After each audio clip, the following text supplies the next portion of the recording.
이 자리에 오신 여러분들을 축복하고 사랑합니다. 우리 서로 인사하시겠습니다. 축복합니다. 감사합니다. 사랑합니다. 주의 은혜가 임하기를 원합니다. 이 새벽, 이 저녁 주님의 은혜와 사랑이 우리 모든 성도님들에게 임하시기를 축복합니다. 우리 성도님들 혹시 이런 글귀를 들어보신 적 있나요? 역사를 잊은 민족에게는 미래가 없다. 자, 누가 한 말일까요? 왠지 이렇게 우리에게 익숙한 말이고 교훈적인 말이어서 어떤 유명한 사람이 한 것 같은 느낌이 듭니다. 이 말을 한 사람이 단재 신채호라고 하는데 검색해 보니 신채호는 이런 말을 한 적이 없다고 합니다. 그런 기록이 없어요. 그래서 또 찾아보니까 윈스턴 처칠이 한 말이다라고 하는데 그것도 사실이 아니라고 합니다. 그래서 이 유명한 글귀를 정확히 누가 언제 했는지 알 수는 없다고 합니다. 그런데 이 글귀가 주는 교훈은 뚜렷하죠. 어떤 것이죠? 역사에서 각 나라가 이렇게 민족들이 어려운 일을 당하죠. 순환도 당하고 어려움이 있는데 거기에서 교훈을 잘 배우지 않으면, 교훈을 깨우치지 않으면 이제 미래가 없다는 것이죠. 그 나라와 그 민족은 장래가 없다라는 것이 그 말의 의미입니다. 예를 들어 우리나라도 이렇게 과거사에 안 좋은 일들이 있었죠. 예를 들어 36년에 일제치하가 어떻게 수모의 시간입니다. 그렇다면 우리가 그런 뼈아픈 망국의 슬픔을 잊지 않고 역사를 제대로 배워서 그렇게 나라를 잃은 슬픔이 생기지 않도록 해야 한다는 것이죠. 이것은 비단 한 나라와 민족에게만 적용되는 것은 아닙니다. 우리 각자의 삶 속에서도 알고 보면 크고 작은 실패와 또 패배의 역사를 가지고 있습니다. 그렇다면 그것을 잘 분석하고 왜 내가 실패했을까, 왜 내가 패배했을까를 잘 분석하고 다시는 그런 일을 겪지 않도록 이렇게 하는 것이 지혜 있는 삶이라고 할 수가 있을 것입니다. 자, 오늘 우리가 읽은 열왕기를 하나님께서 이스라엘 백성들에게 주신 이유 중에 하나가 이런 목적도 있었습니다. 열왕기가 쓰여졌던 시대는 남유다 왕국이 이렇게 멸망하고 바벨론 포로로 끌려갔을 때의 일입니다. 그래서 이 책을 읽은 대부분의 사람들이 사실 디아스포라, 흩어져 있는 이 바벨론에 있었던 유대 민족이었던 것이 사실입니다. 이들에게는 납득되지 않는 한 가지 신앙적인 질문이 있었어요. 포로민들에게는 무엇이었을까요? 하나님께서 분명히 다윗 왕족을 어떻게 했다고 했죠? 영원히 세워주시겠다고 약속을 해주셨어요. 그런데 다윗 왕족이 어떻게 됐죠? 망했잖아요. 그래서 포로가 됐잖아요. 나라가 망하고 사라졌습니다. 그렇다면 전능하신 하나님께서 과연 그 신실하신 하나님께서 무엇인가 약속을 잘못한 것은 아닌가, 약속을 지키지 않으신 건 아닌가 하는 생각을 할 수밖에 없었습니다. 그러한 포로민들에게 오늘 하나님께서 왜 그들이 나라를 잃게 되었는지, 그리고 하나님께서 그들에게, 포로가 된 그들에게 무엇을 원하는지를 열왕기를 통해서 말씀해 주고 있다는 것입니다. 그 결과로 하나님은 포로가 된 유대인들이 그들의 잘못을 깨닫고 그 자리에서 일어서서 하나님께 돌아오기를 원하셨던 것이죠. 잘못을 깨닫는 것, 역사를 통해서 자신들의 그 과거 왜 망했는지 그걸 보아서 무엇이 잘못된지를 돌아보고 돌아오라는 것이죠. 이런 말씀에 생각해 볼 때 하나님의 뜻이 잘 나타난 부분이 오늘 말씀이기도 합니다. 오늘 말씀의 내용은 북이스라엘이 멸망한 후에 그 땅에서 벌어졌던 에피소드입니다. 이 말씀을 통해서 우리가 올바른 신앙생활을 하는데 어떻게 해야 할지를 가르쳐 주신 하나님의 뜻을 분별하고 깨닫고 순종하는 이 시간이 되기를 예수님의 이름으로 축복합니다. 먼저 우리가 기억해야 할 사실은 북이스라엘이 멸망한 이유예요. 우리가 읽은 성경 말씀 이전에는 북이스라엘의 마지막 왕이 누구일까요? 호세아라는 왕입니다. 호세아. 이 호세아가 통치한 내용이 나오고 결국 북이스라엘이 아수르에 의해서 망했다라는 내용이 이 오늘 본문 이전에 나와요. 그리고 오늘 말씀을 통해서 하나님은 이 글을 읽는 이스라엘의 후손들이 왜 그들이 망했는지를 말씀해 주고 있습니다. 우리 함께 35절 말씀을 합독하겠습니다. 35절 안 되나요? 시작. 옛적에 여호와께서 야곱의 자손에게 언약을 세우시고 그들에게 명령하여 이르시되 너희는 다른 신을 경외하지 말며 그를 경배하지 말며 그를 섬기지 말며 그에게 제사하지 말고. 아멘. 자, 이 말씀에서 우리가 주의 깊게 살펴봐야 할 단어가 있습니다. 설교 제목에도 나왔겠지만 35절뿐만 아니라 거의 오늘 읽은 본문 8구절 정도 되는데 매 구절마다 한 구절만 빼고 매 구절마다 나온 단어가 있어요. 얼른 찾아보세요. 그 단어가 무엇입니까? 말며? 그런 거 찾아내시는. 독특하시네요. 맞습니다. 말며도 있네요. 말며가 더 많이 나올 수도 있을 것 같네요. 예. 제가 원하는 답이 아니어서. 경외죠, 경외. 경외라는 단어가 계속해서 나옵니다. 40절만 빼고 매 구절마다 총 7번이 나온 단어가 이 경외라는 단어입니다. 자주 나왔다는 것은 무슨 의미죠? 중요하다는 거예요. 핵심하다는 거예요. 오늘 말씀을 통해서 하나님께서 가장 하고 싶은 말씀이 이거라는 거예요. 경외. 경외를 너희들이 놓쳤다는 거예요. 너희들이 패망하고 북이스라엘 멸망한 이유는 바로 결론은 무엇이냐면 하나님을 경외하는데 실패했다라는 것을 하나님이 말씀해 주시고 있는 것입니다. 우리는 종종 믿음에서 벗어난 형제나 자매들을 보게 되죠. 교회를 떠난 형제와 자매들을 보게 되면 그 이유 중에 하나가 하나님이 나를 버리셨다 라고 말을 하는 경우를 종종 듣게 됩니다. 그 이유가 하나님이 내 기도는 안 들어주신다, 나를 버리신 것 같다라고 떠들면서 하나님을 떠난 경우가 있습니다. 그런데 과연 하나님 먼저 버리셨을까요? 성경을 통해서 보여주신 하나님은 결코 약속을 어기지 않으신다는 사실입니다.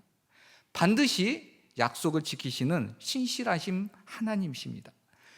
그렇다면 무엇이 문제였을까요? 아마 하나님과 그 사람의 관계 중에서 먼저 떠난 사람은 바로 그 사람이라고 생각할 수가 있습니다. 하나님은 하나님만 믿고 하나님만 경외하라는 말씀을 먼저 어긴 사람이 바로 그 사람이라는 것이죠.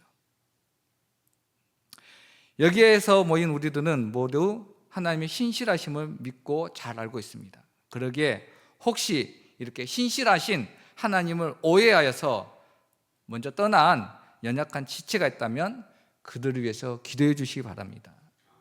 자신이 먼저 하나님을 경외하지 않았음을 깨닫고 회개하고 돌아올 수 있는 은혜가 있기를 예수님의 이름으로 축복합니다. 둘째, 우리가 기억해야 될 것은 하나님은 하나님만 경외하기를 원하십니다.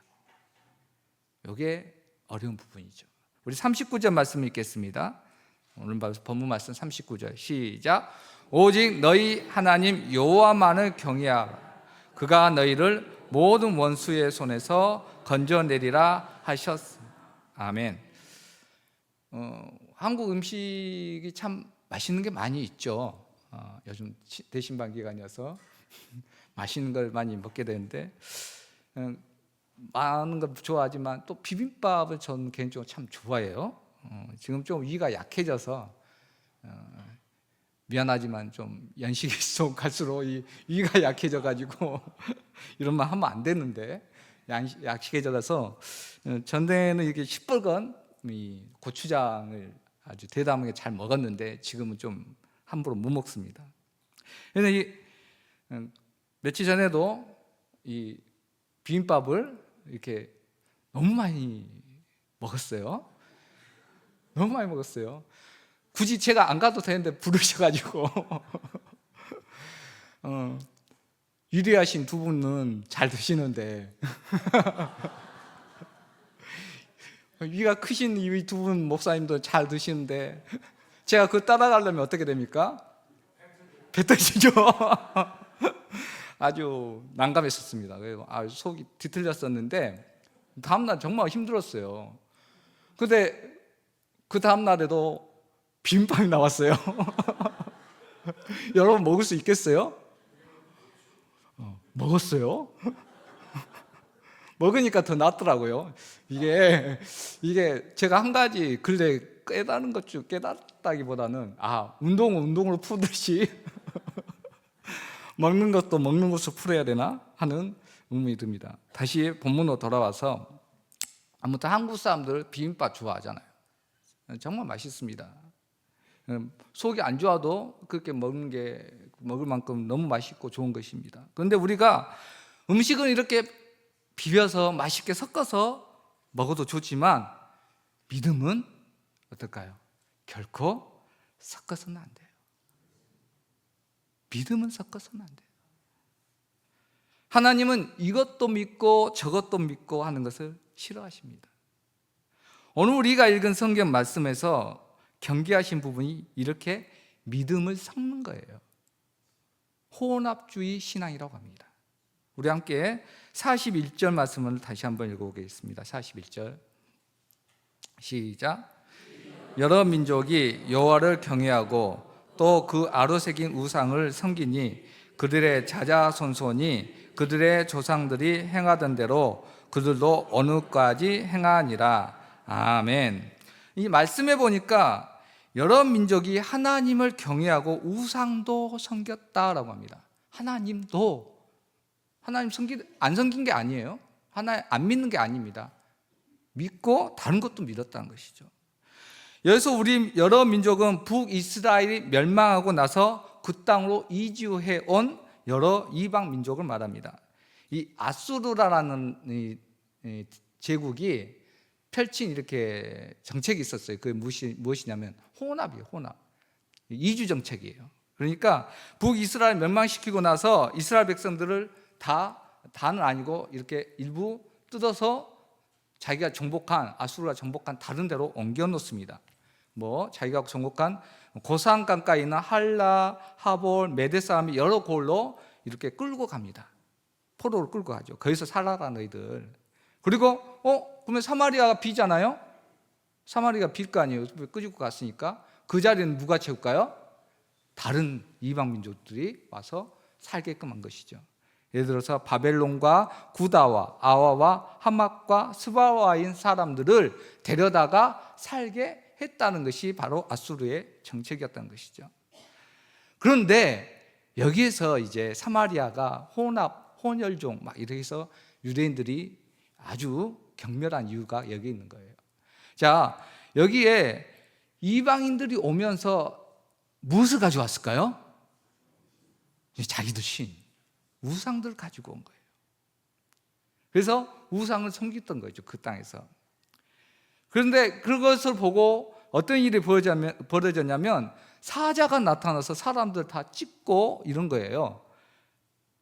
그래서 이런 현상이 벌어진 이유가 우리들이 이 땅에 있었던 이스라엘이 섬겼던 그 하나님을 모르고 섬기지 않았기 때문이라고 생각하고 아수르 왕에게 말을 합니다. 이때 당시 고대 근동의 신에 대한 생각이 무엇이냐면 지역신이었어요. 지역신. 이쪽 지역은 여신이 섬기는 여신이 주왕이야. 여기에서 짱이야라는 그런 생각이 강했었습니다.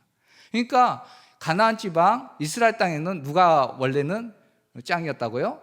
여호와 하나님이 원래 있었던 신이었다 해서 그 신을 섬겨야 된다는 것이죠. 그 땅의 신을 섬겨야 된다고 생각을 한 거예요. 그러지 않았기 때문에 자기들이 그 여호와가 지금 해코지를 하고 있다 해서 자기들도 그 섬겨야 된다는 생각을 한 것이죠. 그래서 아수르 왕에게 이 사정을 이야기를 했더니 아수르 왕이 어떻게 조치하죠? 제사장 중에 하나를, 이스라엘 제사장 중에 하나를 보내줍니다. 그래서 거기서 이 이방 민족들이 하나님을 섬길 수 있도록 가르쳐줘요. 너희들 이렇게 제사 드려야 돼, 이렇게 예배 드려야 돼 라고 가르쳐줍니다. 그리고 이렇게 지내게 했는데, 자, 중요한 것은 무엇이냐면 이때 아수르 왕이 보내준 그 제사장이 가르쳐준 대로 하나님을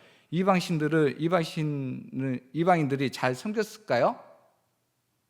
잘 섬겼어요. 잘 섬겼습니다.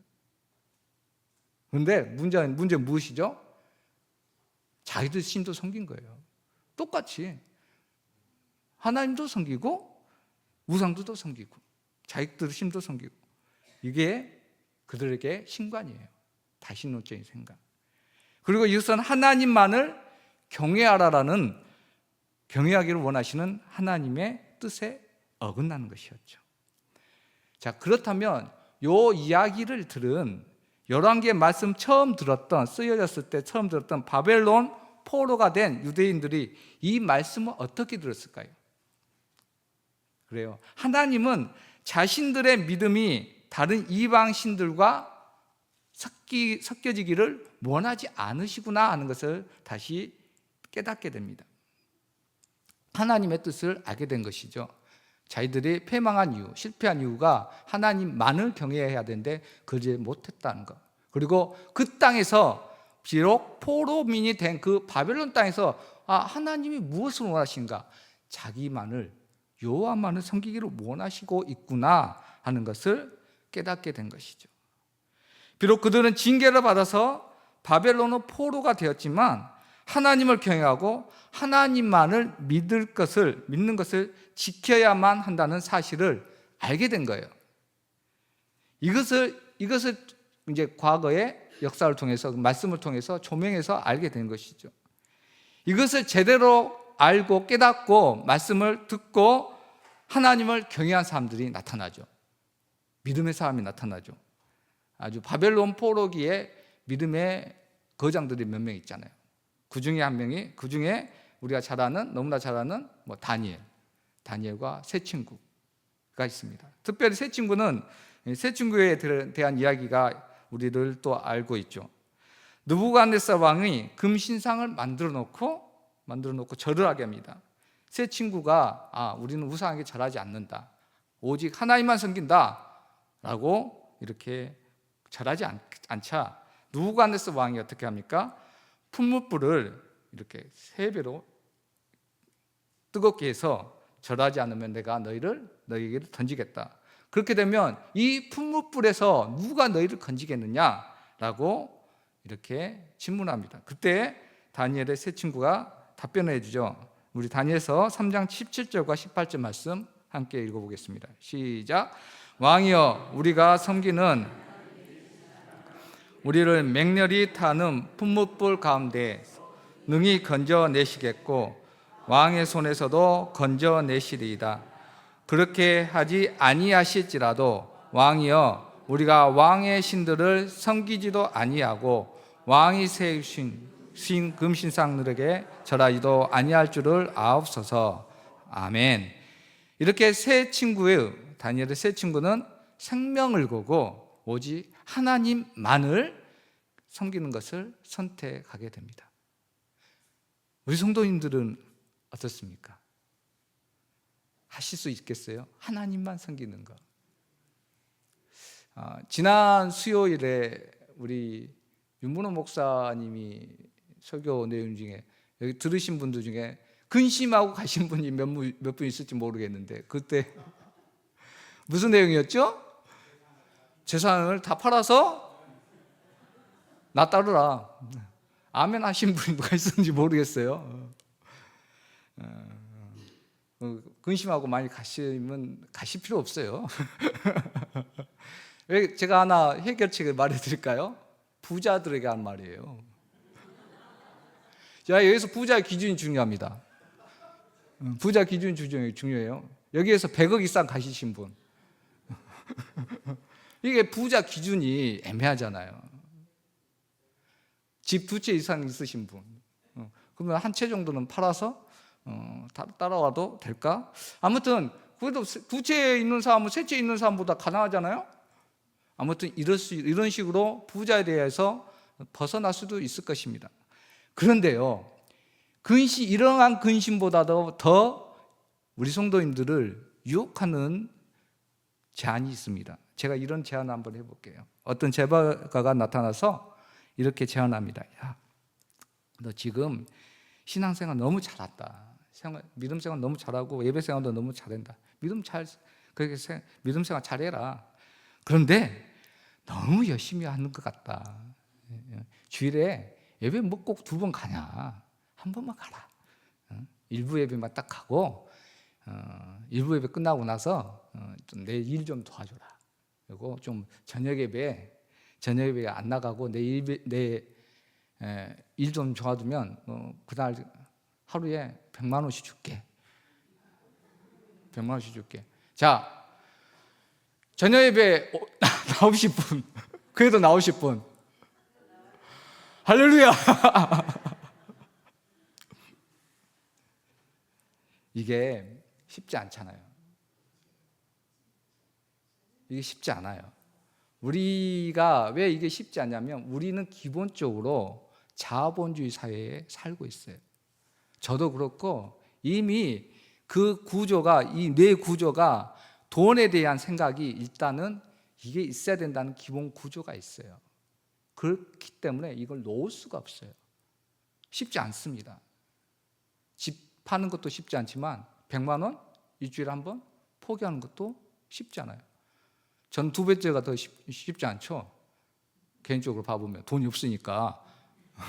그렇지 않아요? 집은 없으면 집은 뭐 대출받는 거니까 어차피 이게 쉽지 않습니다. 그래서 예수님도 이것을 너무 잘하셨어요. 예수님도 물질의 신 만몬이라고 하죠. 이것에 대해서 경계를 하시죠. 그래서 우리 잘 아는 말씀입니다. 마태복음 6장 24절 말씀 함께 읽겠습니다. 시작. 한 사람이 두 주인을 섬기지 못할 것이니 혹 이를 미워하고 저를 사랑하거나 혹 이를 중히 여기고 저를 경히 여김이라. 너희가 하나님과 재물을 겸하여 섬기지 못하느니라. 아멘. 너무 잘하는 말씀이에요. 우리 성도님들, 하나님을 섬기면서 다른 우상, 내가 좋아하는 것들 같이 취할 수 있는 방법은 애석하게도 없습니다. 애석하게도 없어요. 하나님을 믿는다는 것은 오직 하나님은 자기만 경외하고 믿기를 원하십니다. 우리 마음에 혹시 슬며시 하나님을 믿는 것과 함께 이것도 가능할까? 이것도 할 수 있지? 하고 유혹을 거는 것은 없지 않습니까? 나의 취미생활, 나의 건강, 또 나의 돈, 이러한 것들이 나의 명예, 다양한 형태로 우리에게 올 것입니다. 그런데 그 무엇보다 우리는 무엇이 중요하다고요? 하나님만.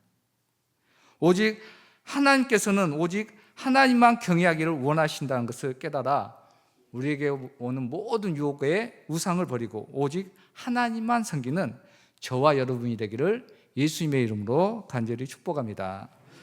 마지막으로 하나님만 경외함에 대한 결론입니다. 우리 39절 말씀 다시 한번 함께 읽겠습니다.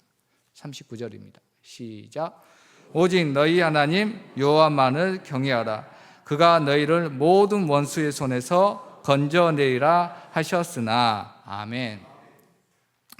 하나님이 처음 이스라엘 백성들과 하신 약속이에요. 여호와만 경외해야 할 때에 하나님은 모든 원수의 손에서 너희를 구원하시겠다라고 약속을 하셨습니다. 이 말씀을 처음 들었던 포로민들에게 나라가 망하고 포르갈이에서 바벨론에 살았던 유대인들에게 이 말 들렸을 때 어떤 생각이 들었을까요? 그들은 자신들이 그토록 믿었던 하나님께서 왜 망하게 하셨는지와 함께 도대체 언제까지 이 바벨론 땅에서 포로로 살아야 할까 하는 의문도 들었을 것입니다. 언제까지인가? 이 말씀을 통해서 우리가 유추해 볼 수 있는 결론은 무엇이냐면, 물론 에레미야를 통해서 70년이라고 정하셨지만 그 70년이 마치는 때가 무엇을 의미하냐면 바로 그것은 오직 여호와만을 경외한 때임을 말씀하고 있는 거예요. 그것이 회복의 조건입니다.